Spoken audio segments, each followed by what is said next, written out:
Olá pessoal, tudo bem com vocês? Recentemente aqui no canal fiz a divulgação do meu novo livro, que foi publicado poucos dias atrás, que se chama Capítulos da História do Ateísmo. E ali eu faço a apresentação de algumas figuras representativas nessa história a partir de uma divisão entre o que eu chamo de ateísmo científico e ateísmo humanista. Então ali, na questão do ateísmo humanista, eu coloco Ernestine Rose e Asik Hudson como representantes, desta vertente, e Charles Darwin, Bertrand Russell e Richard Dawkins eu coloco como representativos da vertente do ateísmo científico. E no vídeo de hoje eu queria falar um pouco mais sobre a questão do ateísmo científico do Richard Dawkins, Quero enfatizar para vocês o porquê que eu considero a obra do Richard Dawkins como situada dentro desse prisma, e também algumas polêmicas que de maneira mais direta ou indireta estão relacionados com a questão desta visão de mundo científica que o Richard Dawkins tem e que fundamenta o seu próprio ateísmo. Então, vamos lá falar um pouco sobre o ateísmo e algumas polêmicas que envolvem a figura do Richard Dawkins. Queria dizer, antes de começar a falar, que tudo aquilo que eu for mencionar aqui relacionado a declarações do Richard Dawkins, as referências vão estar aqui na descrição deste vídeo. Então vocês depois podem ir lá ver os links, ler as matérias e fazer a leitura com os próprios olhos sobre aquilo que eu estou mencionando aqui. Bom, a questão inicial sobre o ateísmo científico. Então eu falei para vocês, quando eu fiz um vídeo anterior explicando sobre o meu livro Capítulos da História do Ateísmo, que eu peguei até foi deste autor aqui, o Stephen Ledru, A Evolução do Ateísmo, é o nome do livro dele. Ele usa essas duas categorias, ele fala em ateísmo científico e ateísmo humanista. E o que ele está querendo dizer com a questão do ateísmo científico? Então ele diz que o ateísmo na sua forma contemporânea, ou vamos dizer assim, o ateísmo moderno, ele surge no contexto intelectual e filosófico do século XVIII, em particular ali no contexto europeu, vinculado à questão do iluminismo e tudo mais, e das ideias liberais. E no século XIX, do ponto de vista intelectual, o ateísmo se divide em duas grandes vertentes, o ateísmo humanista e o ateísmo científico. A questão do ateísmo científico, o Stephen Ledru ele vai dizer que ele vai ter como base referencial a teoria da seleção natural do Charles Darwin. Então, as ideias evolucionistas do Darwin vão ser um suporte como uma maneira de explicar e compreender a origem e a dinâmica da vida na Terra. E a partir daí, ao longo do século XX e chegando ao século XXI, esta visão darwinista ela se torna um elemento central para compreender a realidade e também como uma forma de se posicionar em relação a vários elementos. E aí vem a questão que a obra do Charles Darwin, a obra do Richard Dawkins, ela pode ser compreendida ou ela pode ser interpretada sob essa ótica do ateísmo científico. Então, o Richard Dawkins, ele é uma figura, ele tem uma formação na área das ciências naturais e ao longo das suas obras, sua primeira obra foi O Gênio Egoísta, lá em 1976, já final então da década de 1970, e suas obras posteriores ao longo da década de 1980, 1990,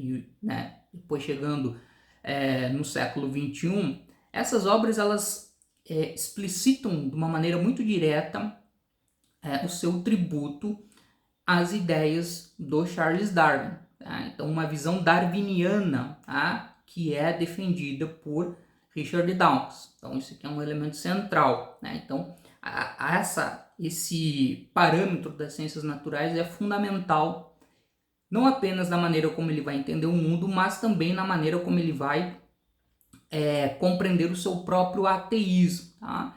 Então, essas discussões sobre a questão do ateísmo já aparecem nas obras do Richard Dawkins, mas com certeza a obra mais famosa dele, onde isso vai estar, é este aqui, o livro Deus, um Delírio, que é um livro de 2006. Tá? Então, este é o livro onde o Richard Dawkins, então, ele vai falar de maneira direta, e na verdade vai ser toda a questão do livro vai girar em torno do ateísmo.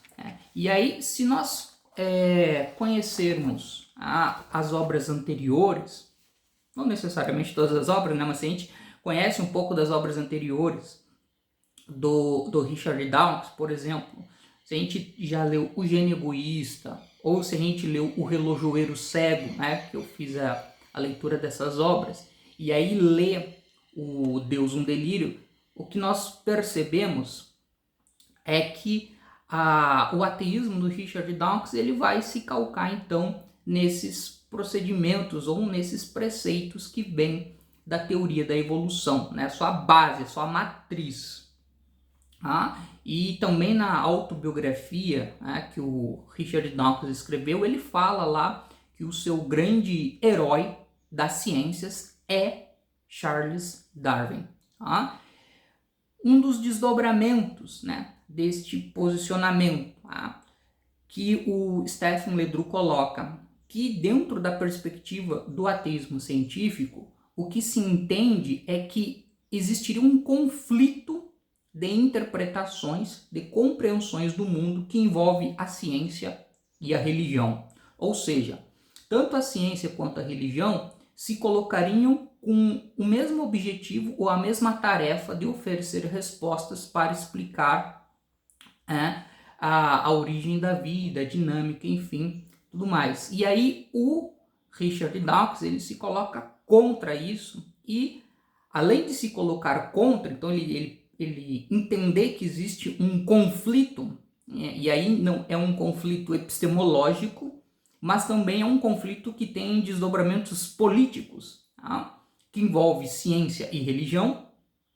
Ele também se posiciona como um cientista que busca oferecer uma explicação científica sobre o fenômeno religioso. Então, por exemplo, né, no livro Deus, um Delírio, o Richard Dawkins ele escreve, por exemplo, a existência de Deus é uma hipótese científica como qualquer outra.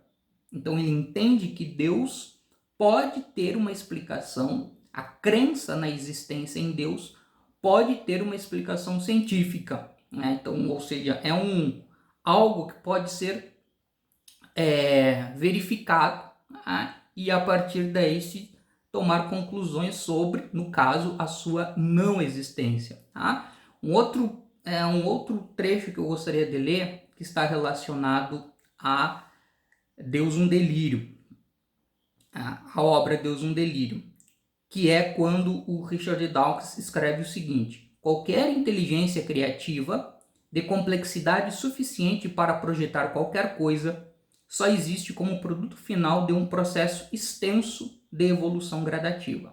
Inteligências criativas, por terem evoluído, necessariamente chegam mais tarde ao universo e, portanto, não podem ser responsáveis por projetá-lo.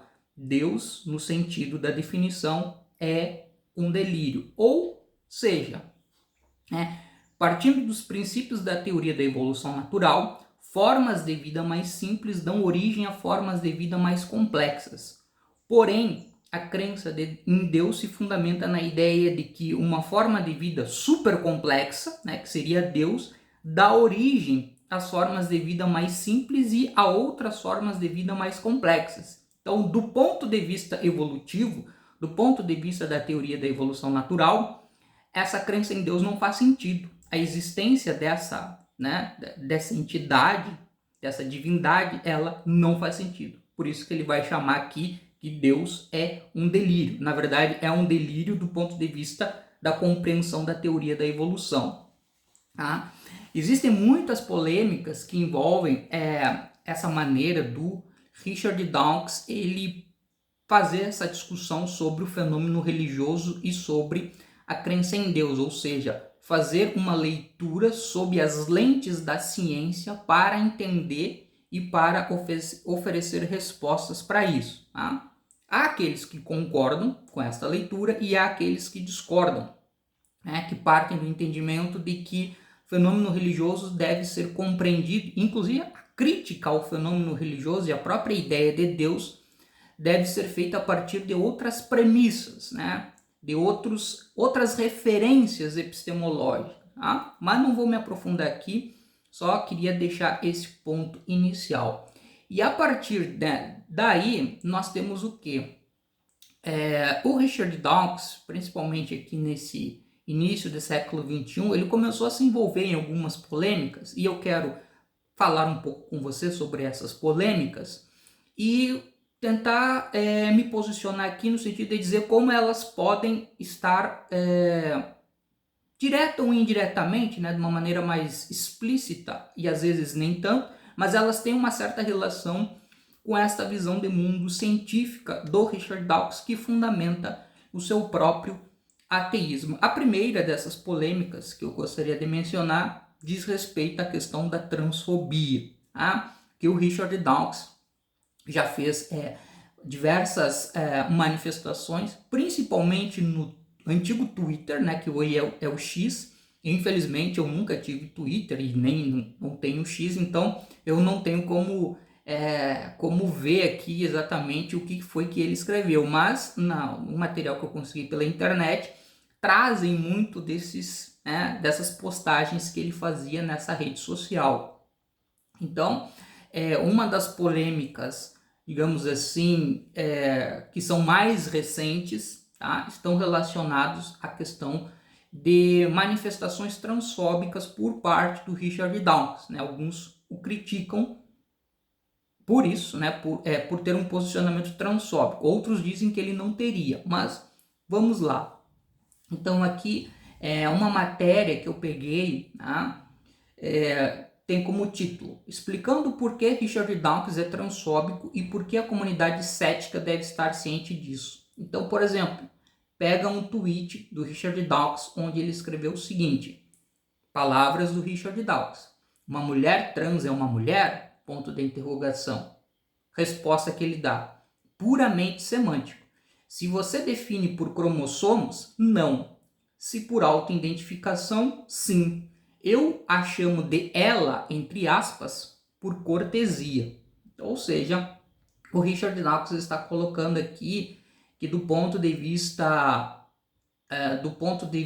científico, né, biológico, não existe mulher trans. Só existe homem e mulher. Tá?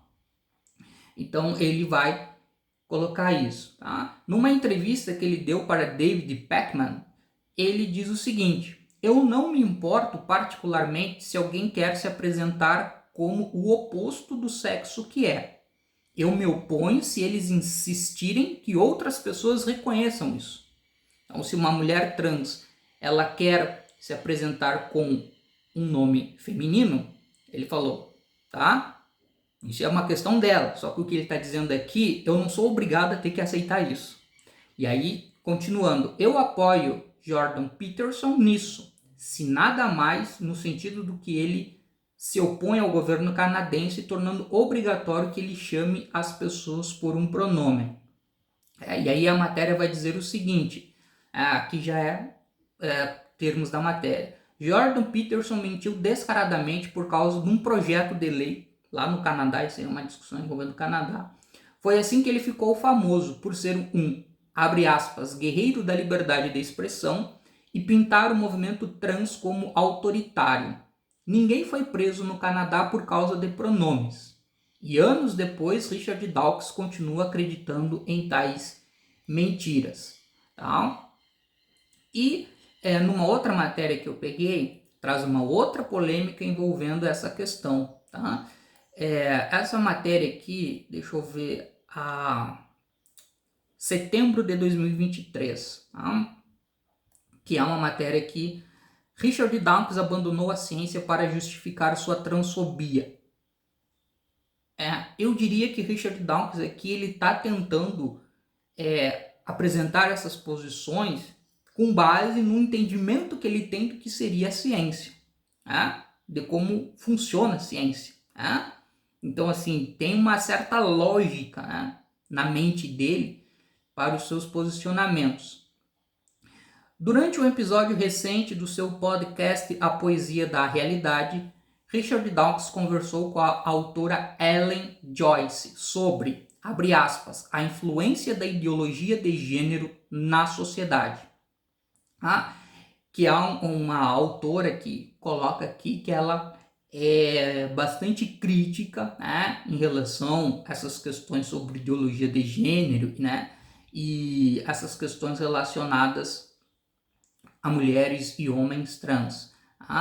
E aí, o que se coloca aqui, que Dawkins concordou com muitos dos pontos de vista da autora, então tem esse posicionamento, e acrescentou, aqui abre aspas para Richard Dawkins, o sexo é realmente binário, e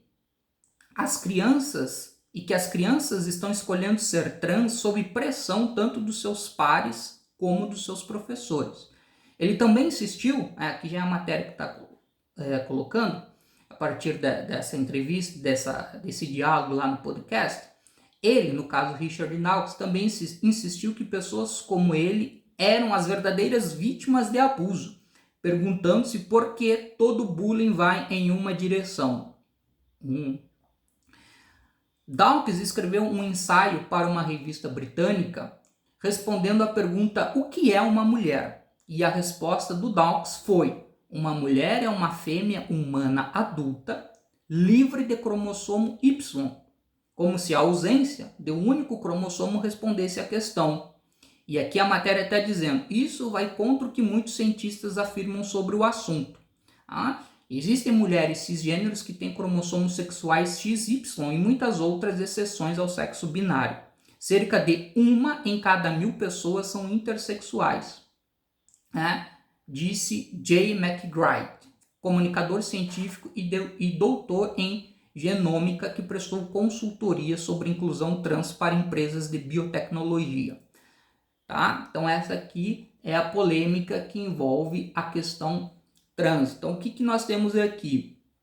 A partir desse entendimento que o Richard Dawkins tem sobre a ciência como um referencial explicativo da realidade, o Richard Dawkins ele vai se posicionar contra esse debate que envolve a inclusão e o reconhecimento de pessoas trans, mulheres e homens trans, porque ele vai dizer que do ponto de vista biológico só existe homem e mulher.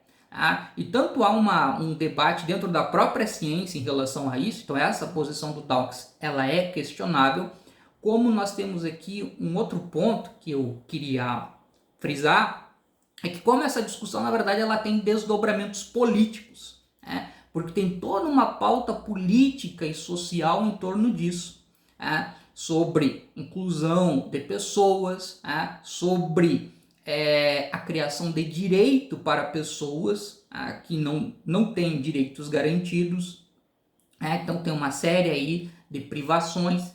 Então essa discussão ela tem um desdobramento político, e a posição do Richard Dawkins aqui vai no sentido de se colocar contra essas demandas apresentadas por estes grupos. E numa matéria que ainda envolve a questão sobre mulheres e homens trans, também tem uma declaração do Richard Dawkins, aqui é um outro tweet, onde ele vai falar sobre já uma coisa mais direcionada à questão política. Eu posso concordar com você, na verdade concordo, que o putinismo, né, ou seja, lá o Vladimir Putin da Rússia, o islamismo e a wokeria pós-moderna, a questão woke, são os três grandes inimigos da civilização decente. Eu posso concordar com você que o cristianismo, mesmo que apenas como um mal menor, é uma arma poderosa contra eles. Aqui eu já entro na segunda polêmica do Richard Dawkins. São 4 polêmicas que eu quero colocar para vocês. A segunda polêmica do Richard Dawkins, que é a questão, vejam, a questão política. Essa frase, né, que o Richard Dawkins fala aqui, recentemente reverberou muito, né, o fato de que ele fez uma manifestação pública se definindo como um cristão cultural e defendendo um cristianismo cultural contra ameaças, tá? Então, por exemplo, numa outra matéria que eu peguei aqui, tem uma declaração do Richard Dawkins que ele diz o seguinte: não ficaria feliz se, por exemplo, perdêssemos nossas catedrais e nossas belas igrejas paroquiais, disse ele numa entrevista que agitou as águas em meios intelectuais, principalmente por ter dito que, entre o cristianismo e o islã, ficaria com o primeiro com seus princípios, abre aspas, decentes. Tá? E essas declarações, elas também têm como pano de fundo um episódio que aconteceu em Londres, que o prefeito daquela cidade, digamos que decorou a cidade com luzes comemorativas em relação ao Ramadã, que é o mês muçulmano, lá aqueles de comemoração da religião muçulmana, e ignorou a Páscoa. E aí o Richard Dawkins se sentiu muito incomodado com essa questão da presença do Islã. Aí vejam, aqui nós temos questões políticas envolvidas, que parece estar longe do ateísmo, mas não está não. Então, uma questão que eu queria colocar. Quando o Richard Dawkins fala sobre essa ameaça do putinismo, do islamismo e da questão woke, ele converge em direção ao posicionamento da Ayaan Hirsch Ali, agora ex-ateia, que alguns meses atrás ela publicou um texto com o título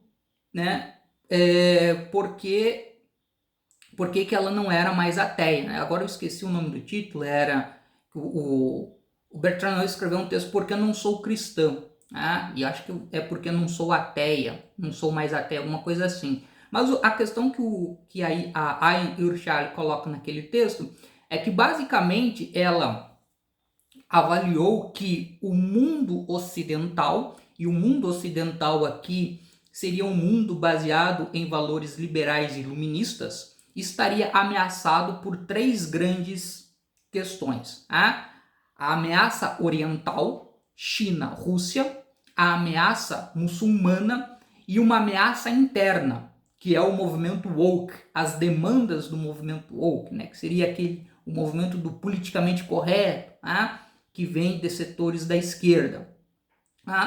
Então, só que no caso da Ayaan Hirsch Ali, ela avaliou que o ateísmo não seria uma força política e intelectual capaz de fazer esse enfrentamento, mas o cristianismo sim. Então ela se converte ao cristianismo. O Richard Dawkins, ele não exatamente se converte ao cristianismo, mas ele vai defender a ideia de que o cristianismo cultural ele pode ser uma força política, uma força política, intelectual, enfim, que pode conseguir fazer um enfrentamento a essas ameaças, E aqui a questão do prefeito de Londres, sobre a questão lá de ter colocado coisas na cidade, decorado a cidade lá para a questão do Ramadã, remete a uma outra polêmica que envolve aquilo que ficou conhecido como neo-ateísmo, que seria uma posição de islamofobia. Porque se a gente o pessoal que estuda vê que esses autores que ficaram muito famosos, né, o Dawkins, o Sam Harris, o Christopher Hitchens e o Daniel Dennett, as suas principais obras que reverberaram muito aí no início do século XXI, qual é o contexto dessas obras?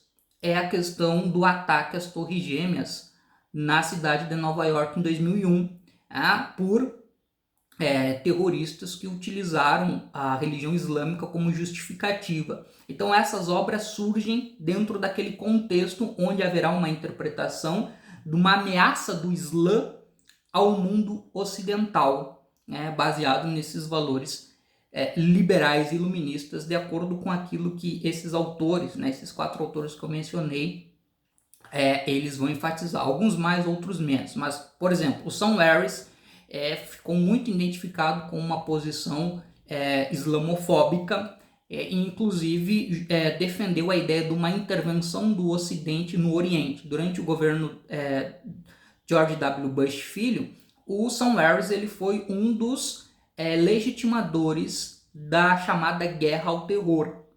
Então essa posição islamofóbica ela é muito latente, né, em certos setores do movimento e do ativismo ateísta naqueles países, na Inglaterra, Estados Unidos. E o Richard Dawkins, ele, né, suas declarações elas vão no sentido de corroborar esse entendimento desta ameaça do Islã para um mundo iluminista, um mundo liberal do Ocidente. Então aqui ele vai fazer essa crítica, e obviamente quando ele está fazendo essa defesa desse mundo liberal, iluminista, ele está fazendo a defesa também de um mundo que é baseado numa visão de mundo científica, né? A ciência, ela é vista como um produto desta civilização liberal iluminista. Então aqui há uma defesa deste modelo de sociedade, deste modelo de civilização contra essas ameaças. Então, no caso, são 2 ameaças externas, né? O Oriente, Rússia, China, o Islã, e uma ameaça interna, que é o movimento woke. A terceira polêmica envolvendo o Richard Dawkins diz respeito às suas declarações sobre as mulheres e sobre a questão do movimento feminista. Uma dessas polêmicas, essas polêmicas aqui são de 2014, né? Tem uma certa data, mas enfim, elas ajudam a entender um pouco um outro aspecto, tá? Em 2011 aconteceu um episódio durante um congresso de livre pensamento que ficou conhecido como Elevator Gate, e inclusive o Stephen Ledru cita isso no livro dele, tá? O que aconteceu, tá? Vamos explicar esse episódio, tá? Também tô lendo aqui. Em junho de 2011, Rebecca Watson, que estava participando de um encontro lá que estava tendo de livre pensamento em Dublin, ela faz uma manifestação falando sobre uma atitude sexista, né, dentro por parte de pessoas ateias, né, de homens ateus. Então ela fala que ela estava lá numa conferência, aí depois da conferência foram para um bar, né, ficaram bebendo até as 4 da manhã, e aí depois disso, né, de beber no bar do hotel, aí ela falou, para mim chega, eu vou descansar, não sei o que, amanhã é outro dia. Um homem a seguiu até o elevador e dentro do elevador a convidou para ir para o seu quarto do hotel. Ela recusou o convite, e aí ela falou para o público, olha só, tentem evitar esse tipo de comportamento, porque eu já tinha demonstrado que eu queria descansar, daí a pessoa me segue dentro do elevador, então lá dentro de um espaço onde ela não tem para onde ir, não tem para onde sair, ela foi constrangida a partir daí. Na verdade, como que se coloca, foi uma declaração, ela não fez uma fala sobre o assunto, uma fala central sobre o assunto, mas ela estava participando do evento lá e no meio de sua fala ela mencionou esse episódio. E obviamente que isso gerou uma reação muita gente dizendo que ela estava exagerando. E aí vem o Richard Dawkins, que na época ele publicou o que seria uma carta, né, chamada Querida Muçulmana. Né? E o que diz essa carta? Aí ele, vou ler aqui para vocês, na verdade é bem curta, né? Querida muçulmana, né? Então como ele está se referindo à mulher muçulmana. Pare de choramingar, ok? Sim, eu sei que você teve seus órgãos genitais mutilados com uma lâmina de barbear. E bocejo, não me diga mais uma vez, eu sei que você não tem permissão para dirigir um carro, e você não pode sair de casa sem um parente homem, e seu marido tem permissão para bater em você, e você será apedrejada até a morte se cometer adultério. Mas pare de choramingar, ok? Pense no sofrimento que suas pobres irmãs americanas têm que suportar. Só esta semana eu ouvi falar de uma. Ah? E você sabe o que aconteceu com ela? Um homem no elevador de um hotel a convidou para tomar um café em seu quarto. Não estou exagerando, ele realmente exagerou. Ele a convidou para tomar um café em seu quarto. Claro que ela disse não, e claro que ele não encostou um dedo nela, mas mesmo assim. E você, muçulmana, acha que tem misoginia para reclamar? Pelo amor de Deus, cresça, ou pelo menos tenha uma pele mais grossa. Então, ou seja, o que o Richard Dawkins está querendo aqui falar? Ele está colocando aqui que diante da realidade que mulheres muçulmanas enfrentam, essas questões de assédio, como por exemplo o que aconteceu no episódio aqui em destaque, seriam coisas menores. Então, ou seja, isso aqui é como se fosse algo irrelevante, entendeu? E tá desqualificando aquilo ali para dizer, olha, tem situações extremamente graves que acontecem com mulheres, isso aí não é nada, tá? E obviamente que isso deu uma repercussão e depois o Richard Dawkins se desculpou. Na verdade, ele, em alguns casos, como o que envolve as questões, discussões sobre feminismo e gênero, a questão de mulheres, ele acaba se retratando, mas parece que depois ele volta novamente às mesmas questões. E a polêmica não parou por aí, tá? Porque dentro do meio ateísta, nos Estados Unidos e na Inglaterra, essas opiniões do Richard Dawkins são bastante conhecidas. E ele deu declarações muito mais polêmicas naquela época. Por exemplo, ele disse que, isso aí é tudo questão lá de Twitter e tal. Ele disse que vítimas de estupro que consumiram álcool deveriam ser consideradas indignas de confiança. Não dá para levar a sério. E também ele insistiu que o estupro em um encontro não é tão ruim quanto ser estuprada por um estranho sob a mira de uma faca. Ou seja, se uma mulher sofre estupro de uma pessoa conhecida, isso não é tão impactante e tão agressivo quanto sofrer um estupro por uma pessoa desconhecida. Entenderam? Depois ele se desculpou por essas declarações. Mas, como a gente... quem acompanha as manifestações públicas dele e essas, novamente, essa polêmica dele em torno do debate sobre gênero, percebe que ele, enfim, ele se desculpa, mas ele ainda mantém um certo entendimento relacionado a isso. O que tem aqui? É um outro elemento muito forte dentro do meio ateísta dessas comunidades ativistas, e que na verdade não é de hoje. Se a gente for lá atrás, quando esses movimentos eles começam a se formar no século XIX, o que tínhamos lá? A misoginia muito presente. A Eunice Rose enfrentou isso no século XIX nos Estados Unidos. Essa misoginia, que é muito calcado numa ideia aqui de que a questão da racionalidade é um atributo masculino e a mulher não teria esta capacidade, ela seria emotiva. Então, e aí a racionalidade, o pensamento científico, o próprio ateísmo aparecem aqui como atributos masculinos. E a linha de interpretação aqui é que o Richard Dawkins ele tá imerso nesta cultura, nesta visão que é alimentada dentro desses meios ateístas. Então, assim, uma coisa muito polêmica. Uma outra polêmica, a última polêmica que envolveu o Richard Dawkins, assim, que eu queria citar, não estou citando todas as polêmicas, mas que eu queria citar, é uma polêmica, inclusive, que eu tive conhecimento a partir da Mayara Sberce, ela que me falou sobre isso.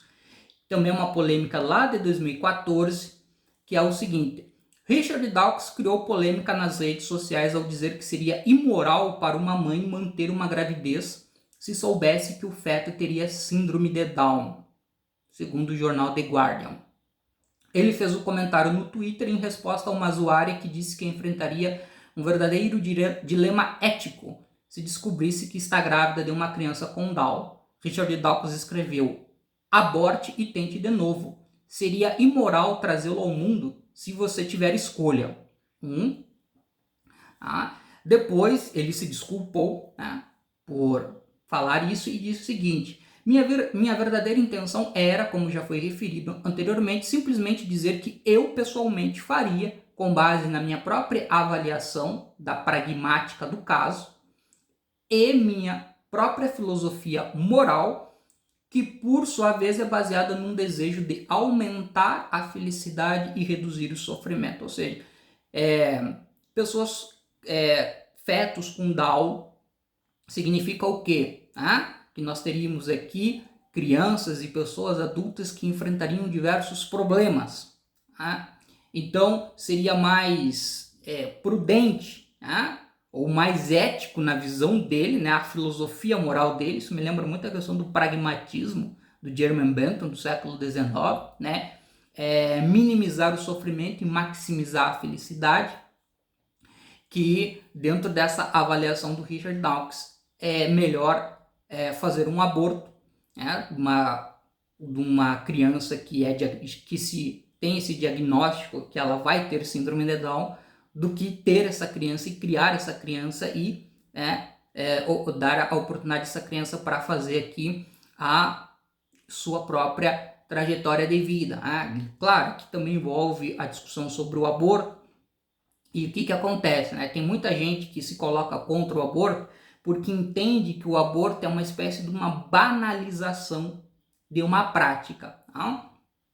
E o que acontece? Essas declarações, declaração do tipo do Richard Dawkins, ela vai no sentido de uma banalização da questão da discussão sobre o aborto e oferece com isso elementos para reforçar a crítica contra o aborto. Enfim, era isso. Então, o que eu queria dizer a partir de tudo isso? O vídeo aqui está muito longo, mas enfim, era necessário. Que o ateísmo do Richard Dawkins, ele se fundamenta numa visão de mundo científica, que tem como matriz básica a teoria da seleção natural. Mas a questão não fica meramente restrita a uma discussão de índole científica. Essa visão de mundo do Richard Dawkins, que fundamenta o seu ateísmo, ela também acaba influenciando o posicionamento dele em relação a outras questões.